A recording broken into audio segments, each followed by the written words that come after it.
भाई साहब अंजलि राघव जी ने ये वाले स्टेटस लगाए थे जो आपको स्क्रीन पर दिखाई दे रहा होगा। आप अच्छे से पढ़ लीजिएगा इसको। इसमें कुछ ऐसी चीजें हैं, कुछ ऐसी बात है जिसको मैं काउंटर करने वाला हूँ। सबसे पहले कि जो इनके बारे में उल्टा सीधा बोला जा रहा है, वो इनको पहले से उम्मीद था कि भाई तुम लोग ऐसा ही करोगे।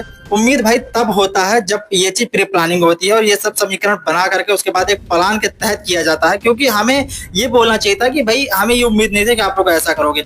अगर उम्मीद तब नहीं होती है ना कि जब ये चीज अचानक से होती है, सडनली हो जाता है। पर ये चीज पता था कि भाई अब ये चीज एक समीकरण बना करके एक प्लानिंग के तहत कर रही है, तो पता ये उम्मीद के ऊपर खड़ा उतरा क्योंकि ये होगा अगर हम ऐसा कुछ करेंगे तो। दूसरी बात ये है कि ये कह रहे थे कि 10-12 साल पुरानी वीडियोस को उठाने में बहुत मेहनत लगी होगी, अपने काम के क्लिप्स निकालने में। भाई मेहनत नहीं लगी, इंस्टॉल कर रहे थे फीड पे ही आके। उतना मेहनत कौन करता। बाकी उनका कहने का मतलब था ये सब करने के सिवाय तुम्हारे पास और चारा है क्या? भाई चारा तो बहुत है, पर अगर उसका यूज किया तो आप झेल ही नहीं पाओगे। और वैसे भी इन छोटे छोटे मुद्दों पर हम अपना ब्रह्मास्त्र का प्रयोग करना भी नहीं चाहते। अगला बात यह था कि भाई इस पर पैसा बहुत मिलेगा।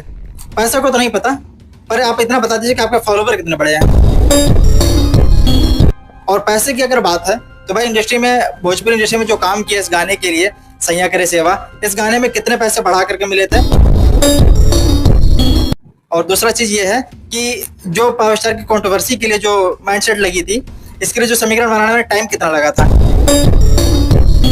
तो भाई आप अपनी मेहनत बताओ, आप अपने पैसे बताओ, आप अपने फॉलोवर बताओ, आप अपनी चीजें बताओ कि ये सब पूरा डेकोरेट करने में आपको कितना मेहनत लगा है, कि आपका ये जो समीकरण था, ये जो प्रोपेगेंडा था, इस तरीके से सक्सेसफुली हुआ और ये एक प्लान के तहत जो कुछ हुआ, इसमें कितनी मेहनत लगी और ये सफलता का राज क्या है।